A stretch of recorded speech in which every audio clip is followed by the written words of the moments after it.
podcast qui est dédié à comment rédiger son CV. Donc, il fait partie des étapes pour avoir un emploi. Donc, quand on parle d'emploi, la première chose à penser, c'est rédiger son CV et comment maximiser ses chances en fait pour avoir cet emploi-là. Durant tout pour donc pour ce faire, nous allons parler en fait premièrement de comment faire la différence en fait entre notre CV et les autres candidats qui postulent. Donc, ce qui est important, c'est l'originalité en fait de notre CV et comment notre CV se démarque en fait des autres CV. Nous allons parler aussi du corps de notre CV, comment le CV est structuré et quelles sont les différentes constituants de ce CV-là. Nous allons parler comment mettre en valeur et, euh, et comment mettre en valeur nos compétences et nos talents, et nos expériences aussi. C'est ce qui va attirer en fait les recruteurs donc, quand ils vont lire notre CV. Donc, quelles sont les compétences pertinentes donc, liées à cet emploi-là qui feront la différence par rapport aux autres candidats. Donc, nous allons parler aussi comment l'important en fait des proches dans les étapes pour avoir un emploi, un stage ou réaliser un projet, utiliser aussi les réseaux sociaux et le web. Donc, comment faire la différence dans sur notre CV? Donc, premièrement, c'est les informations clés. Donc, le CV doit correspondre au profil recherché. Donc, il faut absolument savoir qu'en fait, dans un CV qui n'est pas lié en fait à ce profil-là, par exemple, il y a une entreprise en aéronautique qui cherche un ingénieur en aéronautique. Et dans ce CV, on voit qui est un ingénieur qui a des compétences en aéronautique, mais dont la plupart de ses compétences sont complètement hors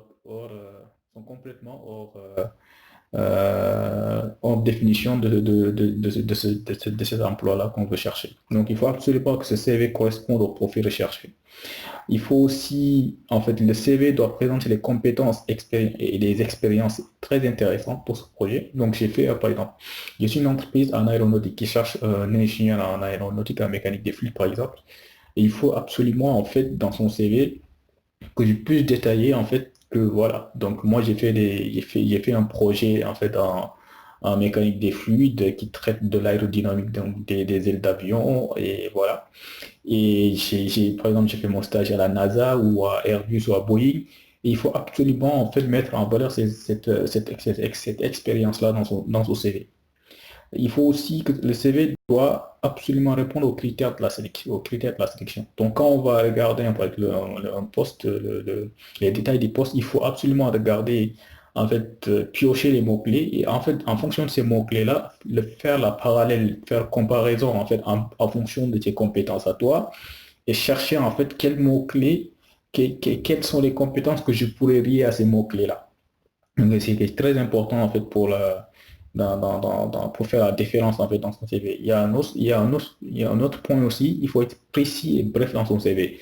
Un CV n'est pas un roman, donc il y a certains qui écrivent un CV avec 2 pages, 3 pages, 4 pages. Un CV doit être, il faut être précis et bref pour la rédaction d'un CV. Donc éviter les mots inutiles.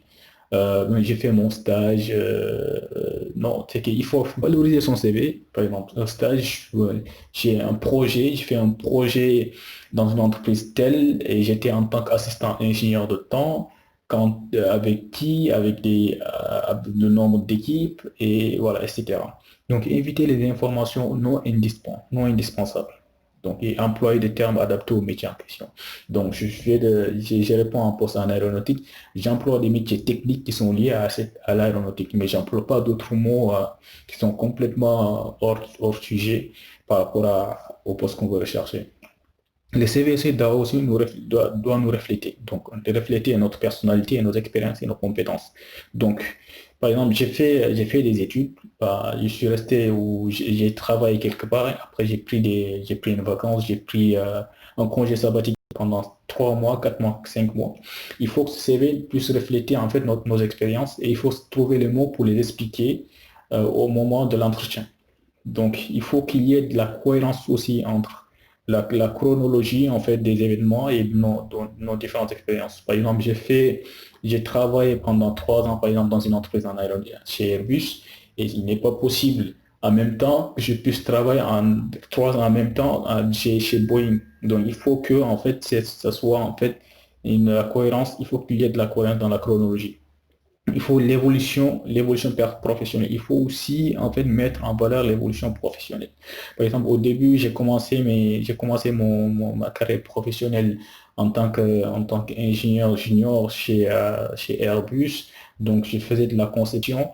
Après, j'ai évolué, je deviens responsable ingénieur chef ingénieur, après je deviens le manager, etc. Donc il faut mettre en exergue en fait l'évolution professionnelle et les missions qu'on nous propose. Donc est-ce que durant mes expériences professionnelles, est-ce que j'ai pu voyager? Quelles sont les missions? Est-ce qu'elles étaient intéressantes? Dans quelle ville? Dans quelle entreprise? Donc il faut mettre en compétence, il faut mettre en valeur en fait ces différentes missions-là.